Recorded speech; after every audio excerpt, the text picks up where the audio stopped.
کچھ لوگ آپ کی زندگی سے جانے کے لیے بہانے ڈھونڈ رہے ہوتے ہیں، اور وہ صرف ڈھونڈ نہیں رہے ہوتے بلکہ وجوہات پیدا کرتے ہیں۔ کسی صورت ہم اس سے بگاڑیں اور وہ بہانہ وہ وقت دیکھ کر نکل جائیں، اور ایسے لوگوں کی مشکل آسان کر دینی چاہیے، انہیں چھوڑنے میں پہل کر کے، کیونکہ آپ کو چھوڑ جانے کا وہ فیصلہ پہلے سے ہی کر چکے ہوتے ہیں۔ پھر ایسے لوگوں کو باندھ کر رکھنا ناممکن ہوتا ہے۔ مرد کی محبت دانت کے درد کی طرح ہوتی ہے، جب وہ کرتا ہے تو ایسی شدت سے کرتا ہے، اور جب وہ خاموش ہوتا ہے تو ایسا لگتا ہے کہ اس نے کبھی محبت کی ہی نہیں۔ روحانیت کی راہ پر چلنا ہے تو دل سے کینہ، حسد، بغض، نفرت، تکبر اور انا کو نکالنا پڑے گا۔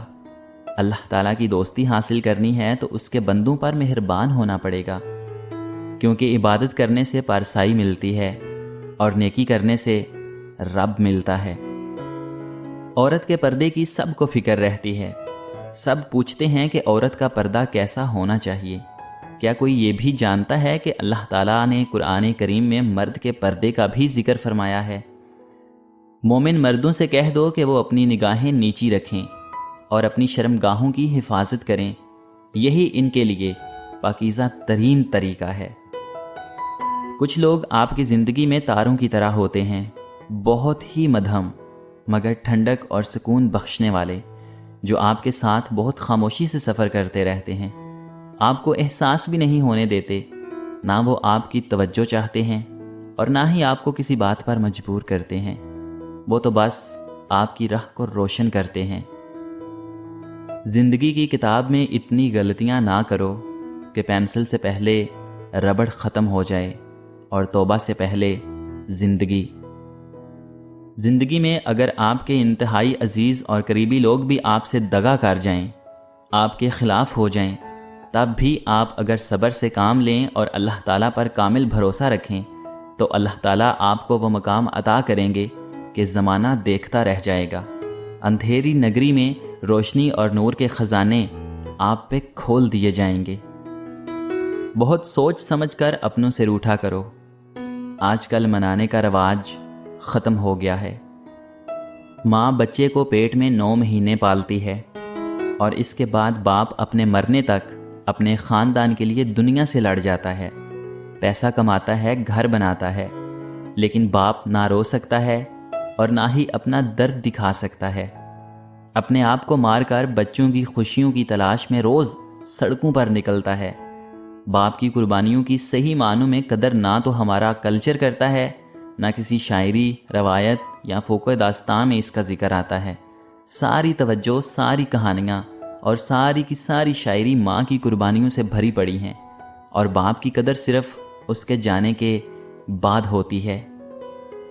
اپنی زندگی میں کچھ کرنے کا جذبہ رکھتے ہیں تو اس کے بارے میں پہلے سے لوگوں کو آگاہ نہیں کریں، بلکہ ہمیشہ کام ہو جانے کے بعد لوگوں کو بتائیں۔ کچھ لوگ اپنی اکڑ کی وجہ سے قیمتی رشتے کھو دیتے ہیں۔ نصیحت کیجیے مگر شرمندہ نہ کیجیے۔ مقصد دستک دینا ہوتا ہے، دروازہ توڑنا نہیں۔ ایک محفل میں کسی نے کہا کہ عورت پاؤں کی جوتی کے برابر ہوتی ہے۔ وہیں ایک بابا جی بیٹھے تھے، کہنے لگے، تم نے صحیح کہا، عورت جوتی کی مانند ہے اس شخص کے لیے جو خود پاؤں کی مانند ہے، مگر عورت تاج کی مانند بھی تو ہو سکتی ہے اس شخص کے لیے جو خود کو بادشاہ کی مانند سمجھتا ہو۔ عورت مرد کو کیسے تھکا دے گی؟ تم کو سختی، قحط و جانی اور مالی نقصان میں ڈال کر آزمایا گیا، مگر میں تم پر آسودگی کی آزمائش سے اندیشہ کرتا ہوں، اور خوشحالی کا فتنہ وہ عورتیں ہیں جب وہ سونے سے آراستہ ہوں گی اور ملک شام کی چادر اور یمن کا عمامہ پہنیں گی، تو امیر آدمی کو ان چیزوں کے حصول میں تھکا دیں گی اور فقیر آدمی کو اس کی طاقت سے زیادہ کا مکلف کر دیں گی۔ وہ بیٹے ہی ہوتے ہیں جن کے قصور جلد معاف ہو جاتے ہیں۔ بیٹیوں کو اپنی ساری جنگیں خود ہی لڑنا پڑتی ہیں۔ مرد کی وفا کا پتہ ہی عورت کی بیماری میں چلتا ہے کہ سکہ کھوٹا ہے یا کھرا ہے۔ اسی طرح عورت کی دلداری مرد کی بے روزگاری کے وقت پتہ چلتی ہے۔ کہ وہ کاغذی ہم سفر ہے یا پھر واقعی شریک حیات ہے۔ رشتوں کو اتنا غلطیاں کمزور نہیں کرتی جتنا غلط فہمیاں کرتی ہیں۔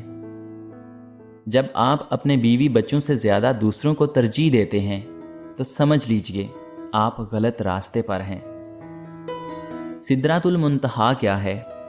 سدرت عربی میں بیری اور بیری کے درخت کو کہتے ہیں۔ المنتہا یعنی آخری حد۔ یہ بیری کا درخت وہ آخری مقام ہے جو مخلوقات کی حد ہے۔ اس سے آگے حضرت جبرائیل علیہ السلام بھی نہیں جا پاتے ہیں۔ سدرۃ المنتہا ایک عظیم الشان درخت ہے۔ اس کی جڑیں چھٹے آسمان میں اور اونچائیاں ساتویں آسمان سے بھی بلند ہیں۔ اس کے پتے ہاتھی کے کان جتنے اور پھل بڑے گڑے جیسے ہیں۔ اس پر سنہری تتلیاں منڈلاتی ہیں۔ یہ درخت جنت سے باہر ہے۔ رسول اللہ صلی اللہ علیہ وآلہ وسلم نے حضرت جبرائیل علیہ السلام کو اسی درخت کے پاس ان کی اصل صورت میں دوسری مرتبہ دیکھا تھا، جبکہ آپ صلی اللہ علیہ وآلہ وسلم نے انہیں پہلی مرتبہ اپنی اصل صورت میں مکہ مکرمہ میں مقام اجیاد پر دیکھا تھا۔ کل بازار جانا ہوا، 2 کتوں کو گوشت کی خاطر بری طرح لڑتے دیکھا۔ واپسی پر انہی دونوں کو اٹکلیاں کرتے دیکھا۔ پھر مجھے وہ 2 بھائی یاد آ گئے جو آج سے 20 سال پہلے کسی بات پہ لڑے تھے اور آج تک نہیں بولتے۔ اصل عورت مرد کی محبت کا معیار اس کی غیرت کو بناتی ہے، دولت کو نہیں، اور اس میں اپنا محافظ ڈھونڈتی ہے، جبکہ اصل مرد عورت کی محبت کو اس کی حیا اور سیرت کی کسوٹی پر پرکھتا ہے۔ صرف خوبصورتی اس کے لیے کافی نہیں ہوتی، اور وہ اس عورت میں اپنی آنے والی اولاد، اپنی بیٹیوں کا عکس دیکھتا ہے، اور ایسی عورت کو پانے کی خاطر وہ اپنی انا، اپنی دولت سب داؤ پر لگانے پر تیار ہو جاتا ہے۔ مگر ایسے لوگ اتنی آسانی سے تو نہیں مل جاتے نا، ان کو کھوجنا پڑتا ہے، خود کو ان کے قابل بنانا پڑتا ہے۔ گھڑی میں 3 سوئیاں ہوتی ہیں، جن میں ایک سوئی سیکنڈ والی سوئی کے نام سے مشہور ہے۔ یہ سیکنڈ والی سوئی اپنا وجود تو رکھتی ہے، پر اس کا ذکر نہیں کیا جاتا۔ سب یہی کہتے ہیں کہ 10:15 ہو گئے ہیں۔ کبھی کسی نے یوں نہیں کہا کہ 10:15 اور 4 سیکنڈ ہوئے ہیں، جبکہ یہ سیکنڈ والی سوئی دونوں سے زیادہ محنت اور مشقت کرتی ہے اور ان دونوں کو بھی آگے بڑھنے میں مدد کرتی ہے۔ ہماری زندگی میں بھی بہت سے لوگ اسی سیکنڈ والی سوئی کی مانند ہوتے ہیں، جن کا ذکر تو کہیں نہیں ہوتا، لیکن ہمارے آگے بڑھنے میں ان کا کردار ضرور ہوتا ہے، اور آپ ان لوگوں کی قدر کیجیے۔ خوش فہمیوں کی اینک جب اترتی ہے تو ہر چیز صاف دکھائی دیتی ہے، حتیٰ کہ اپنی اوقات بھی۔ کامیاب وہی ہے جو اس اینک کو وقت سے پہلے اتار لے۔ استاد محترم نے ایک لمبا سانس لیا اور کہنے لگے، دیکھو بیٹا جی، دل میں اگر محبت ہو تو پھر دل میں خود غرضی نہیں آ سکتی، اس لیے محبت کبھی مرتی نہیں۔ یہ جو لڑکے اور لڑکی کا جوان ہونے پر آپس میں ایک تعلق بن جاتا ہے، اسے محبت کی بجائے کشش کہنا زیادہ مناسب ہے۔ دونوں ہی اسی کشش کی وجہ سے ایک دوسرے کو پیارے لگتے ہیں اور ہمیشہ کے لیے ایک دوسرے کے پاس آنا چاہتے ہیں۔ محبت تو کوئی اور چیز ہے۔ محبت میں ہم محبوب کا بھلا سوچتے ہیں، اس کی کامیابی چاہتے ہیں، اس کے نقصان کا تصور بھی نہیں کر سکتے، ایسی کسی حرکت کا سوچ بھی نہیں سکتے جس سے محبوب کی زندگی، عزت، مال اور دولت یا اس کے ماں باپ کی عزت کو ٹھیس پہنچنے کا خطرہ ہو۔ یہی وجہ ہے کہ لڑکا اور لڑکی اسی کشش کے پیدا ہونے کے بعد قریب تو آتے ہیں، شادی بھی کر لیتے ہیں، مگر دلوں میں محبت نہ ہونے کے باعث تھوڑے ہی عرصے کے بعد لڑنا مرنا شروع کر دیتے ہیں، اور بات طلاق یا مقدمے بازی تک جا پہنچتی ہے۔ ہمارا المیہ یہ ہے کہ ہم نے کشش اور محبت کو آپس میں گڈ مڈ کر دیا ہے۔